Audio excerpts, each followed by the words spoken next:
You're listening to Fueled, a Fenstermaker podcast, and I'm your host, Catherine Fenstermaker. Well, good morning, John. Thank you for having me. Good morning. Before we begin, I'd like to just give our audience a brief intro as to who you are. Dr. John Foret is Vice President of Environmental here at Fenstermaker and the environmental leader to a staff of 14 biologists.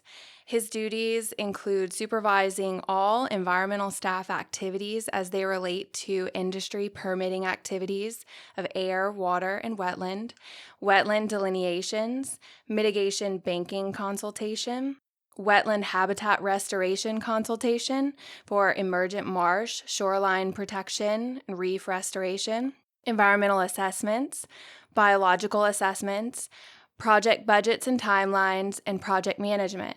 Prior to his time at Fenstermaker, Dr. Foret served as a Research Fisheries Biologist for 18 years with the Department of Commerce, NOAA's National Marine Fisheries Service Galveston Laboratory. He was the team leader within the Fishery Ecology Branch in Lafayette, Louisiana, and managed all activities associated with the Coastal Wetlands Planning, Protection, and Restoration Act, aka CWPPRA, as they related to coastal fisheries habitat restoration. He was also a federal restoration project manager for NOAA Fisheries in the CWPPRA Program. That is a mouthful. It is. Well, welcome this morning. And again, thank you for coming on our podcast, Season 1. Good morning, and thank you very much for having me. So we'll just jump right in. I'm going to ask you some questions, maybe about some hot topics du jour, and we'll get your 2 cents. How's that sound? Very good. Perfect. For those who aren't familiar, the Coastal Wetlands Planning, Protection, and Restoration Act, CWPPRA, is the federal legislation enacted in 1990, which was designed to identify, prepare, and fund construction of coastal wetlands restoration projects. How has this legislation impacted your career?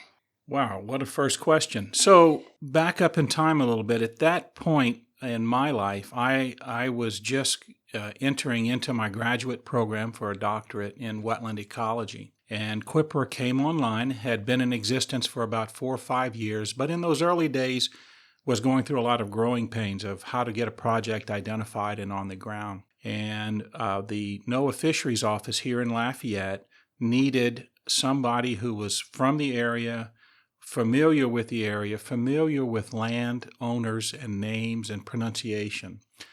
Understand that CWPPRA, while it is federally funded, it's a grassroots program that starts with the landowner. Okay. So it's dependent entirely upon the landowner feeding the information to the rest of the program about the problems. Who else would know better than the landowners? Exactly. And so that started my career. I started as a grad student and eventually became the team leader in Lafayette office while completing my doctoral program, which was a great experience. It gave me a sense of fulfillment to work with the landowners. I was responsible for an area in the coastal zone from the Texas state line to about the Atchafalaya River Delta. And I had colleagues in Baton Rouge who picked up from about the Atchafalaya River Delta onto Mississippi. So by giving me a territory of sorts, I got to know the landowners in coastal zone of Louisiana, which is about 83% privately owned, which makes Louisiana unique in that regards as well. A lot of the other parts of the United States are in public hands, but in this case, we're mostly private. So it shaped me to have that sense of fulfillment through a regular, regimented process called CWPPRA, an annual cycle. It keeps everybody in check and on time, meeting milestones. And so you tended not to get bogged down in bureaucracy, but rather you were responsible to the landowner who had genuine, real interest that they were losing property. Where are we? That was the question. Where are you in the process? So that shaped me in fulfilling the ability to account for our actions to those landowners. And you go through the process of thinking about it, thinking you have an idea, and then the fulfillment of actually seeing it incorporated and laid out on the ground is a very fulfilling completion. In dealing with those private landowners, how is that different per se from dealing, you said, in other states where, it's government-owned land? Sure. So real world experience here in coastal zone is you have either federal refuges or state refuges, sometimes a state park that owns the property that you may or may not be dealing with. Mm-hmm. And in those cases, like any agency, there's turnover. There are staff come and go and transition into other positions. Okay. And so they came to the project with a real understanding of how the state government or the parish government works. Conversely, dealing with the landowner, they're dealing with the firefight right now. They're losing property. What do we need to do right now? Mm-hmm. And I've built friendships that started back in 1996, 97 when I started this process that I'm still in touch with them today. And on a personal level, how are the grandkids doing? Where's your daughter now? Those sorts of questions. So true friendships, and it was a win-win for everybody, because when you have a program such as CWPPRA that truly cares about the outcome, it's not just the process, but it's that truly cares because they monitor for 20 years. So the program doesn't get to build it and walk away. They're obligated for 20 additional years to how that project is performing, and does it warrant changes to anything that was originally designed. So that makes it very unique. That's really interesting. I like that you get to be, I guess, more personal, and that the landowners have more of a sense of urgency. Right. That's really neat. Can you tell us about your very first coastal infrastructure project? Sure. It's called Little Vermilion Bay Terracing. It's a project that's located just south and west of Intracoastal City. There was a lot going on that project. My boss at the time decided that she wanted to move, and so she moved out of Lafayette and back home, which was Washington, D.C. I was in graduate school, and it was all very much a surprise to me that I was handed this project. And so the project was in its infancy of design, and being a graduate student, I knew that I could get into the library, start doing research about the design. I'm not an engineer. Some people say that I play one, but I'm very clear. I'm not an engineer. And so the terracing project was designed to simulate a delta. So in a delta situation, you have fresh water and sediments coming through, and where the water gets quiet, that's where the mud or the sediments fall out, and you start getting land building. This project area had a very similar situation with the water flow and the sediments, and so we decided as a team, let's try and make a mini delta by arranging terraces like you would see if you looked at Google Earth and look at the Mississippi River, those angles, and it's worked out. It's building land quite successfully. It's been helped since construction by other federal agencies coming in behind CWPPRA and planting, doing vegetated plantings when the land pops up out of the water, or even with the Boy Scouts coming in and doing marsh maneuvers where they come in as high schoolers and help the landowners by doing these plantings. So it's been very rewarding. That's really neat. And you can still watch it. It was successful. A graduate student, you saw it through, and you were brave and bold, and it worked out. It's worked out, and I get to see it annually. I make a trip through there to make sure I just go take a look. Google Earth is a wonderful tool, but for a biologist to be able to get on the ground is more fulfilling, so I tend to make an annual trip through. Yeah, I remember driving in the car with my family, and we would drive over this particular bridge that my grandfather had designed, and it was this bridge is still here, fascinating. We're driving over it. So I can imagine that you would pass that along down the line, and they would go and visit your project. Well, the kids their eyes tend to blur over when Dad starts talking about plants and mud and water. But they're interested for the first few minutes anyway. Well, let's follow up with a favorite project to date. Can you talk about a project that you found really invigorating and rewarding? Okay, I can't give you one, but Okay. I'll give you two, Okay. and one is from that personal satisfaction, and one is I'm just proud as a peacock that it happened. Okay. And the one from the personal satisfaction is called the Rockefeller Refuge Gulf Shoreline Stabilization Project. Okay. A mouthful. Yes. We call it Rockefeller Shoreline. And basically, it's a project that I ended up with after another agency investigated it as a CWPPRA project. They did a rough cost estimate, and it was alarming at the cost. Rockefeller, as I should let you know, is where I did my master's and my doctoral research. Okay. And so getting to know over a 6-year period the staff at Rockefeller, those men and women are truly professional, dedicated to their jobs, whatever the job is. And they adopted me as a grad student and showing up every month to do research as part of that family.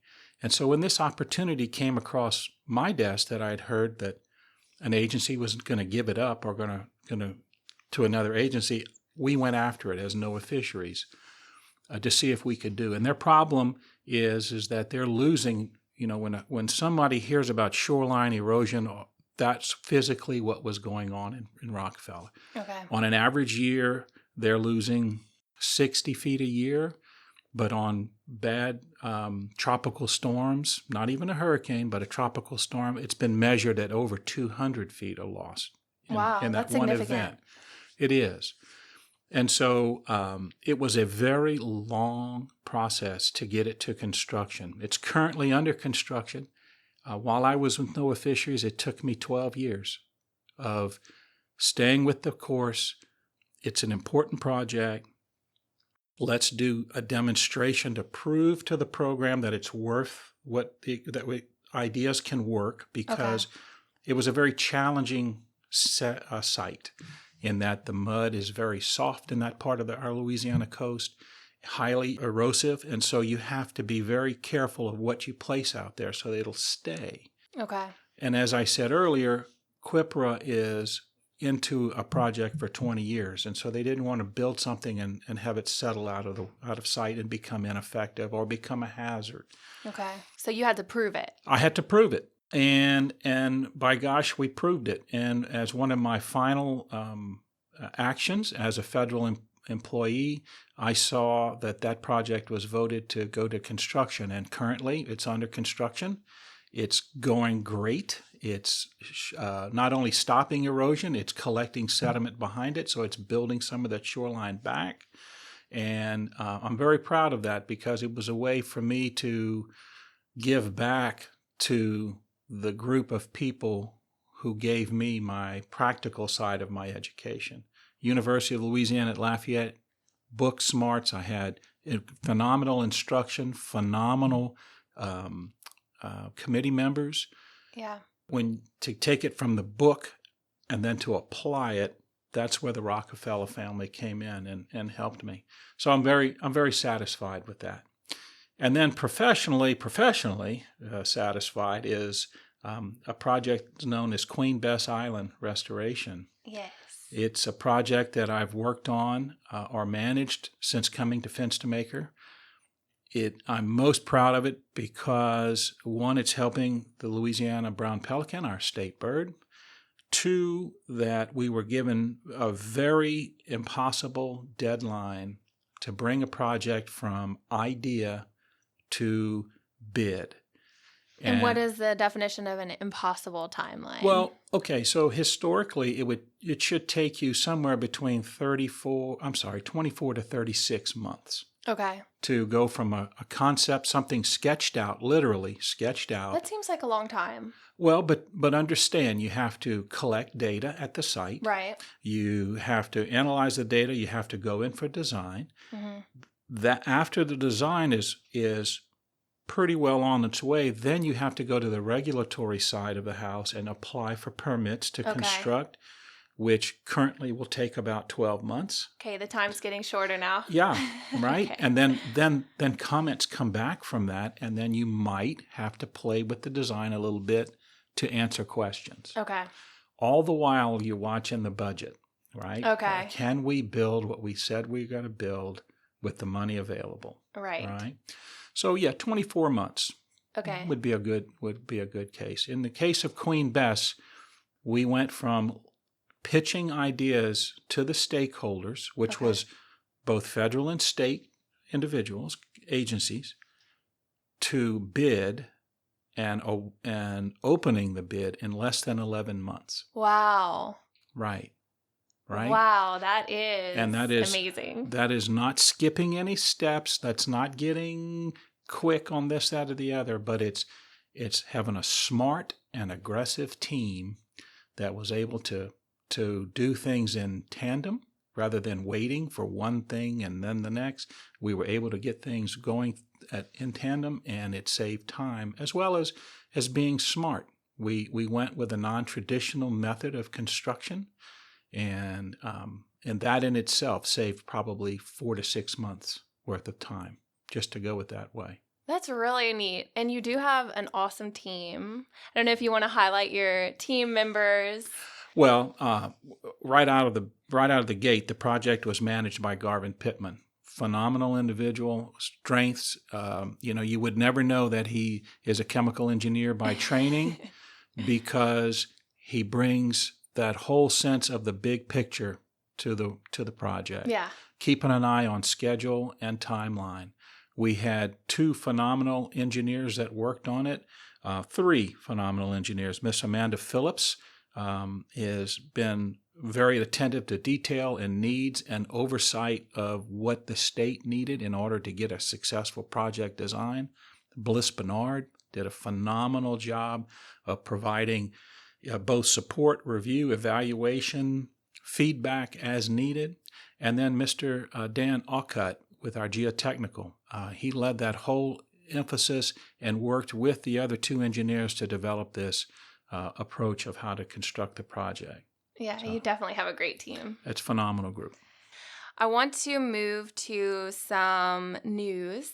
A recent opinion piece in The Advocate written by Emily Vuxton, who is Policy Director for the Coalition to Restore Coastal Louisiana, suggests that we should be pursuing natural or green infrastructure such as barrier islands, dunes, and oyster reefs to mitigate flood risk, in addition to more traditional gray infrastructure like seawalls, levees, and breakwater structures. So what I want to ask you is, how can we go about finding the right balance of coastal infrastructure to protect our coast? Well, I think balance is the key word. There are going to be situations where you have no choice but to go with the tried and true engineered approach, whether it's concrete or rocks or an earthen barrier. Mm-hmm. Other places, though, you're given different ingredients, I like to call them, on the coast, where it might be a freshwater flow that has sediment.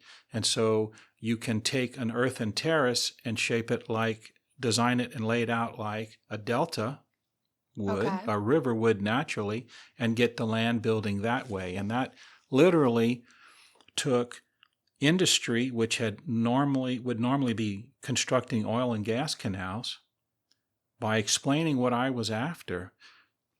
I was after the channel that they were dredging, not so much the terrace, to distribute the water. When they had the aha moment, I knew I had them as part of my team and not just doing a job of constructing so many feet in so many days. Mm-hmm. And so I think that balance is always there, where project managers need to look for opportunities to maximize both. There's a new phrase being used. It's not new, but it's called... Is it something you mentioned to me previously? Living shorelines. Living shoreline. Thank you. Living shorelines. I'm looking at this beautiful potted plant, and I'm thinking, I know the answer to it. So living shorelines. Well, that and oftentimes can be plants placed in such a way that they're protecting the shoreline. But in some cases, you need to come in with a semi-hard or semi-gray structure Okay. where it could be a concrete mat material that has large openings in it that the plants can emerge from, or you plant the plants in. So what you're left with visually is it looks like a shoreline, but if you were to nose a boat up onto it, you're going to hit concrete. Okay. That sounds smart. It is. It's taking advantage of the opportunities that you have there. That won't work in all cases, but where it is working or could work, we need to stay open to that.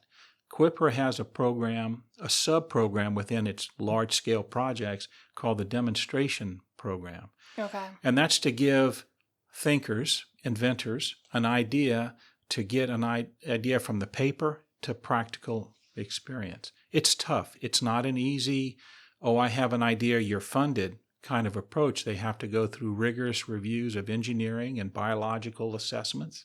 Yeah. And then ultimately they'll get a small piece constructed, paid for by CWPPRA dollars. As a test. As a test. And then it's monitored and it's reported on back to the program of what worked, what didn't work.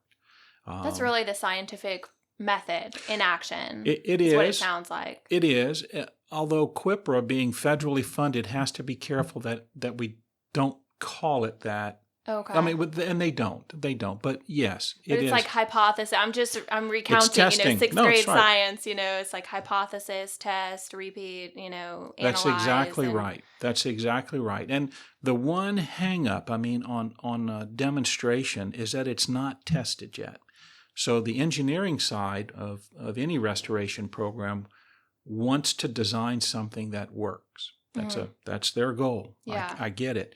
And if you added a demonstration piece to it, they get really worried about that. Whereas the bugs and bunny people like me tend to say, it's close enough. That's good enough.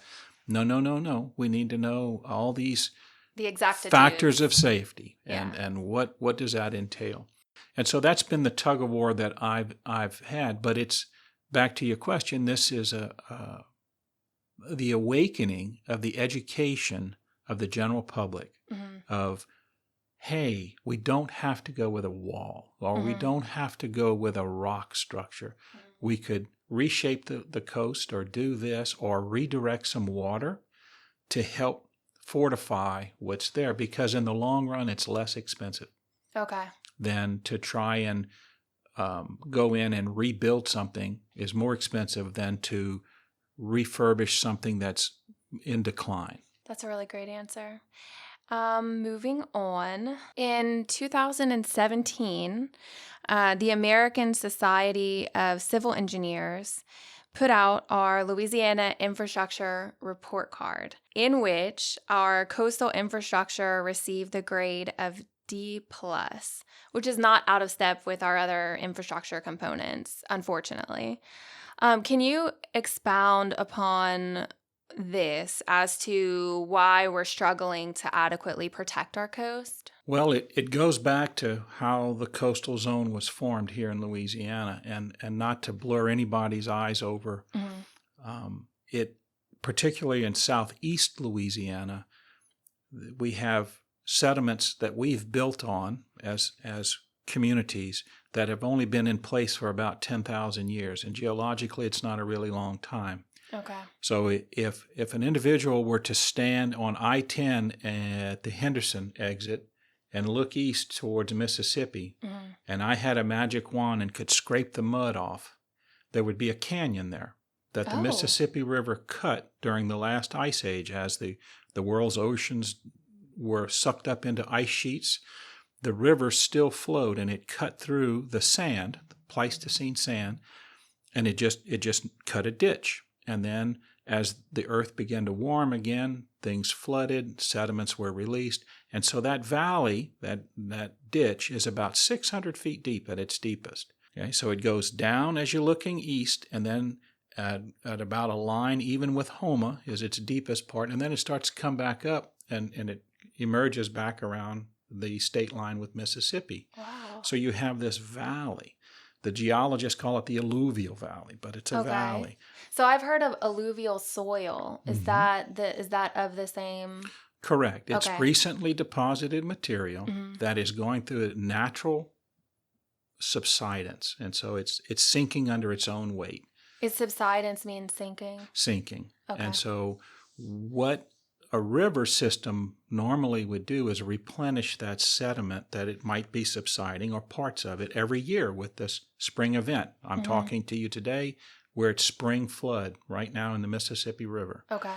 But we've channeled it since settling Louisiana to focus that material out to reduce the flooding to farms and infrastructure. Okay. Well, in southeast Louisiana, our levee system is built upon this same valley of material. So when you construct to X feet, it's already starting to sink from subsidence. And then you're focusing more weight of that levee in that one spot. So it's sinking. Subsidence is the reason why you see manhole covers in New Orleans higher than the street. Okay. Right? And so the manhole covers the manhole in the sewer was laid and compacted and placed. And so it sticks higher than the road around it and the yards, which are sinking slowly. And so you have to watch out for the lower end of your car in many cases. So it's difficult. It's not a build it and walk away scenario. And the storms of 2005 really awakened the giant, that being the general public. We were all lulled into complacency that the levees would protect us because they always had. Right. And then you get a failure. And people had made decisions to stay based on that comfort level.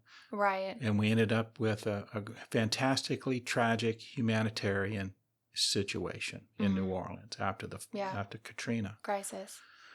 And so the Corps of Engineers, along with the state, has been working extremely hard to get those levees back up to where they need to be, where it's projected they need to be. Okay, based on that subsidence. That subsidence and the warming of the earth and the water levels coming up. It's called relative sea level rise. The water level's going up, your land is subsiding, and that difference is called relative sea level rise. Do you find then it just seems like maybe Louisiana is just a bigger challenge than infrastructure, let's say like in a landlocked state? Yes. That it's more of a puzzle here. There are more factors, more components, more elements that can really screw up your job.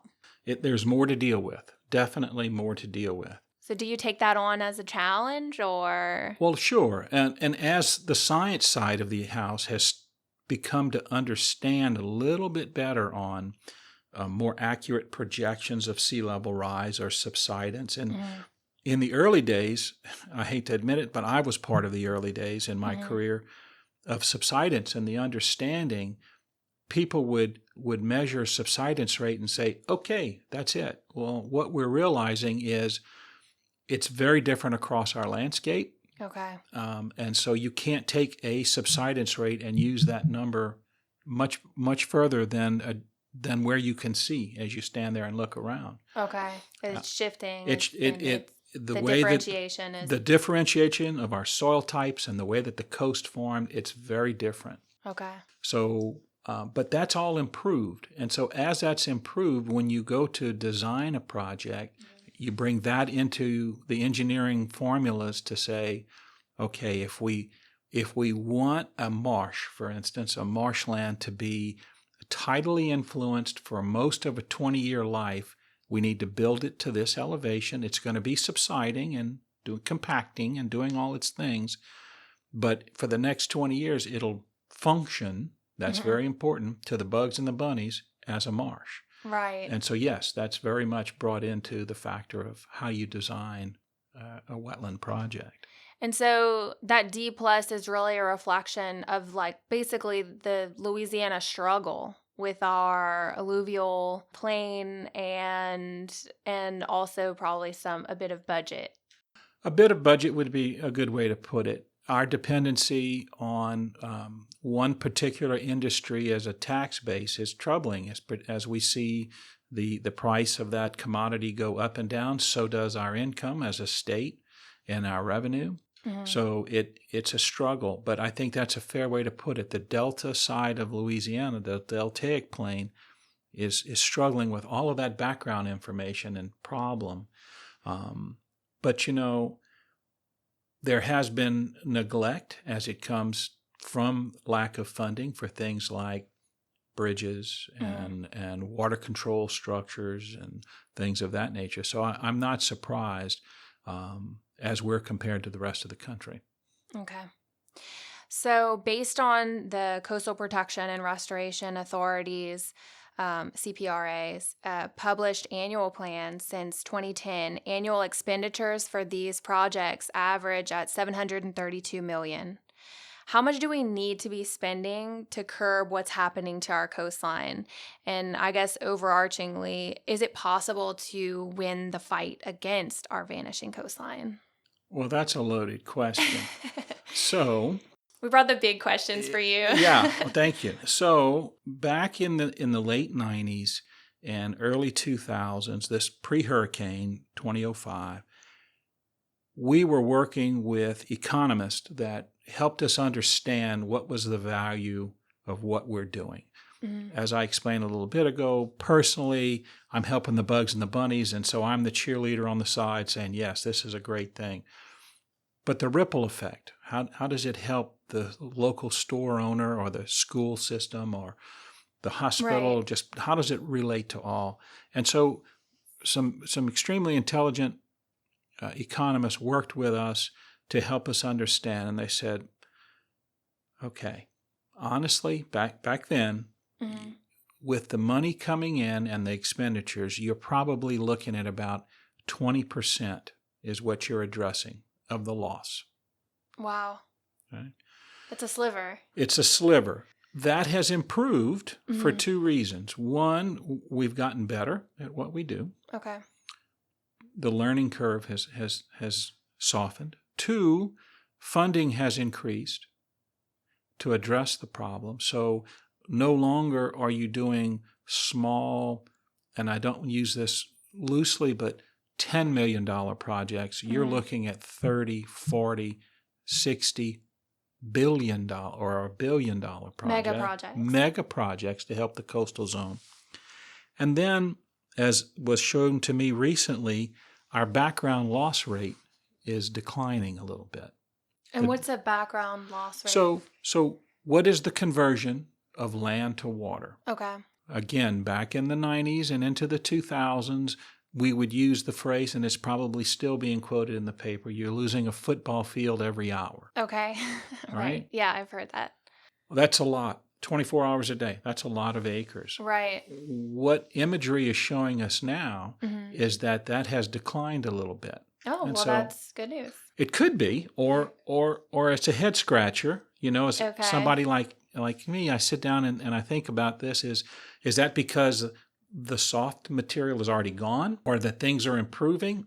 I don't think that's the answer, because we talked about sea level coming up and more flooding events. Yeah. And so it's not a straightforward answer, and I'm not going to pretend to answer it. But I'm just thinking maybe the tides are turning, something. Well, I would like to think that it's the first two reasons, that we've gotten smarter about how to do it, and we're expending a little bit more money to do it. But it's still a battle, and the number that you gave at over $700 million a year is up significantly, right? Particularly from 2010.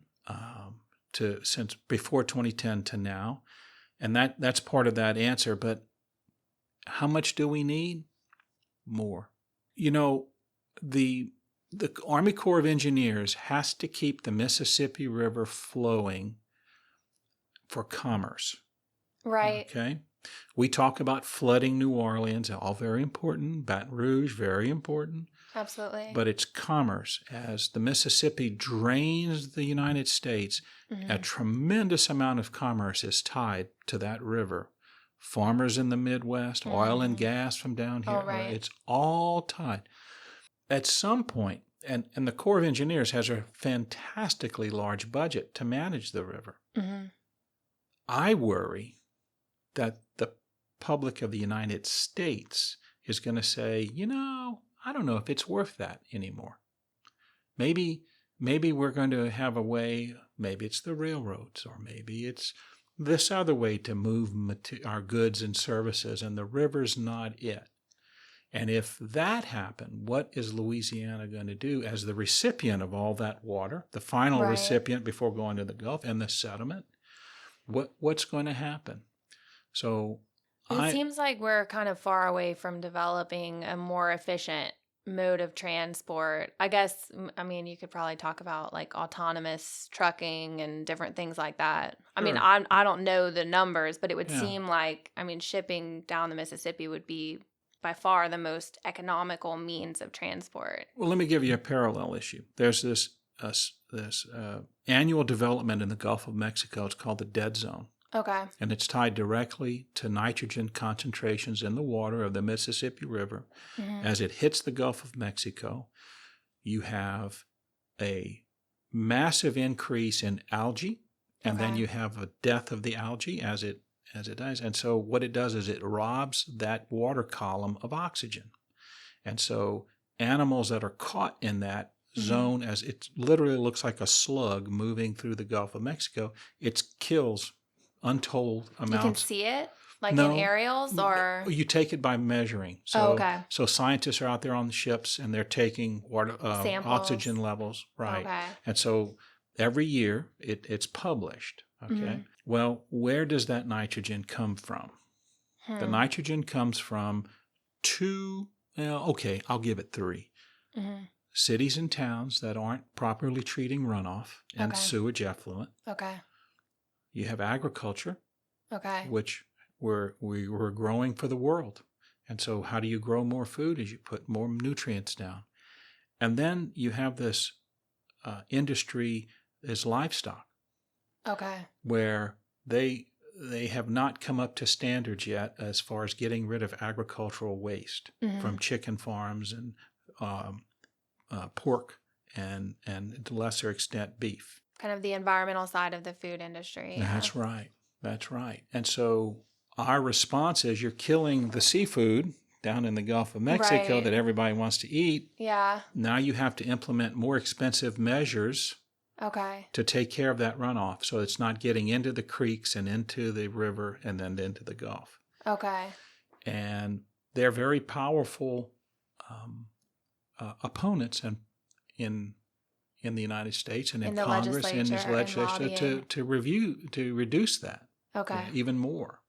And so it's an ongoing argument that even though we're pointing to the problem down in the Gulf that we see as commercial fishermen as being a problem, the rest of the country may choose to ignore because it's affecting their bottom line in taking care of this waste, whereas before they could wash it into a trench, and then the trench would go to a creek and to a river and then to the Mississippi.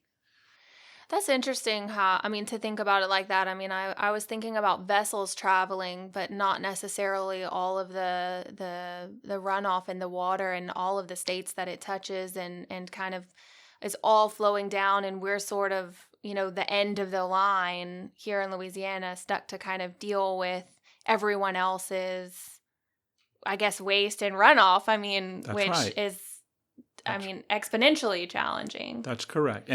And we have commercial fishing interests that are some of the richest in the world. Right. Here in the Gulf of Mexico, not just Louisiana, but in the Gulf of Mexico. And whenever they're running their farms up north, they're not thinking about our industries here. That's right. Not always. Well, yeah, not always, but they should be. They should be. Maybe they'll think more after they listen to this podcast. Hopefully so.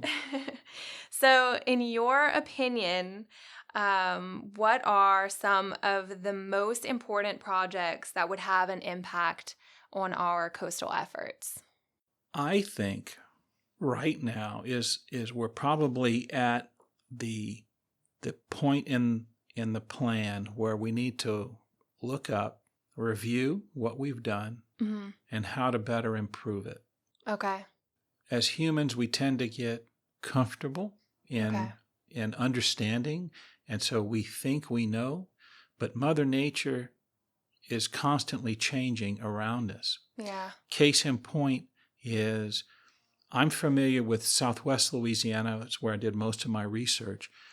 And in southwest Louisiana, their largest problem was saltwater intrusion. Mhm. And by that I mean man created a network of canal systems, usually shipping type canals, that would allow tides to come further inland into a marsh that normally would not have seen much salt water unless there was a hurricane. So what happens is the plants can't adapt as they're seeing more and more salt water too fast. They can't adapt, and so the plant community dies and the substrate or the mud washes away. And you end up with Swiss cheese. And so if you looked at southwest Louisiana from the landscape, it's Swiss cheese. So as a response, landowners started slowing down saltwater intrusion. Okay. They took measures, levees, water structures to let water out and a little bit in, and they did a fantastic job of doing it. Unfortunately, Mother Nature has changed the game around them, so it's not so much salt water. Those channels are still there. What we're seeing over the last 8 years is a wetter than normal cycle. So it's raining more in the Midwest. Means more drainage coming through. It's raining more in Louisiana. Yeah. And so we're seeing it in the Mississippi now. We've had 2 high water events in 1 year, in such case that they had to open the Montecare Spillway for a second time. First time in its history that it was opened twice in 1 year. Wow. I didn't know that. The river waters did not go down after the heavy rain events of early spring, and now the snow melt is coming down from Iowa and Nebraska. All this is draining. It's finally getting to us, and the river popped back up. They're seeing the same problem in southwest Louisiana. Oh. And so their battle now isn't salt, it's being flooded. Oh. And so we need to start looking at the landscape, not just John Foret landowner that might have 10,000 acres, but let's look at 1 million acres. And how can I move this water more efficiently that it's not wasteful? Don't want that. Right. But it's also not harmful to the landscape to where the marsh, believe it or not, wetlands can drown. They're just too much water. The plants can drown. Okay. So I guess I never thought of that. Right. Most people don't. And if you drive to New Orleans and you're coming over the lake and you see that swamp just before you get into the Metairie area, right off the lake, it's declining. It's too much water. Okay. Even a cypress tree can drown. Right. Wow. Salt water can do it too. And if you go further down the Mississippi River, you see large standing forests that are just skeletons standing, and that's more salt water. But too much water can drown the system. And so, what do I see as the most important is paying attention to the signals we're getting from Mother Nature. And we may have to give up on what we knew was correct 10 years ago of salt water. Our new battle is too much water, and it's fresh. How do we evacuate it to allow the marsh system to be function as a marsh system? And not just for the bugs and bunnies. Now we're talking about the plants and the plant cycles, and how does a marsh keep up with sea level rise? And that's being able to grow and die and grow and die on an annual basis. And so you're creating the marsh substrate for the future plant community to grow on. These are really interesting challenges. It is.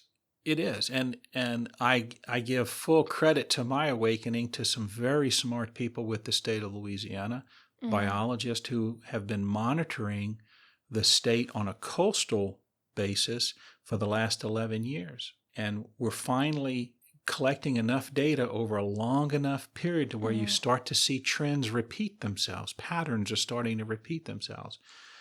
And they were astute enough to say, hey, Dr. John, what do you think about this?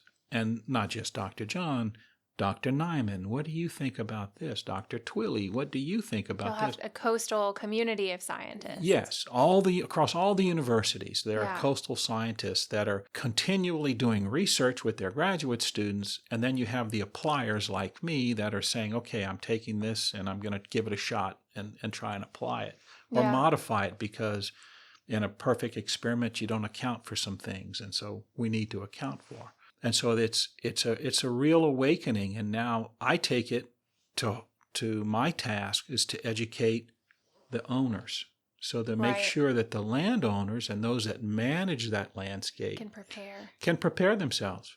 Yeah. That's exactly a good way to put it. Yeah. Well, it's a lot to prepare for. Right. And just on kind of a tangential note, I really like how not only are you yourself awakened, but you're also encouraging that among your team to continue their training and education.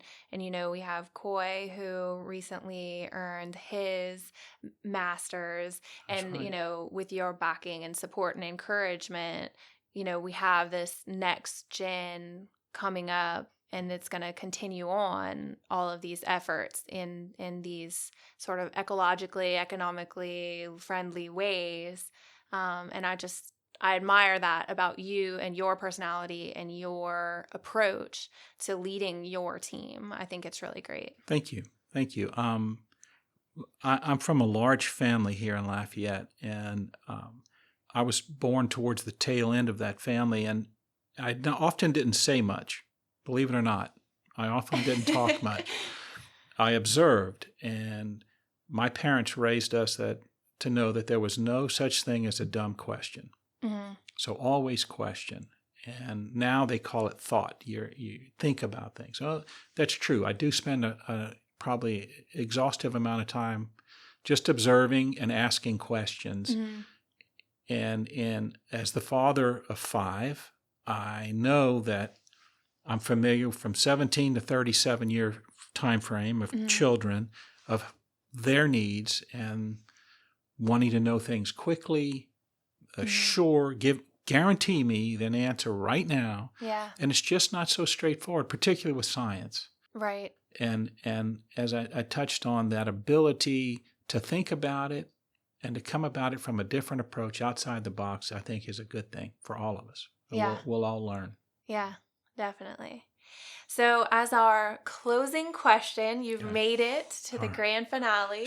Okay. I know the rough part is over. No, I love all of your answers. It's really insightful. So closing question, what fuels you? What fuels Dr. John Foret to live his life to the fullest?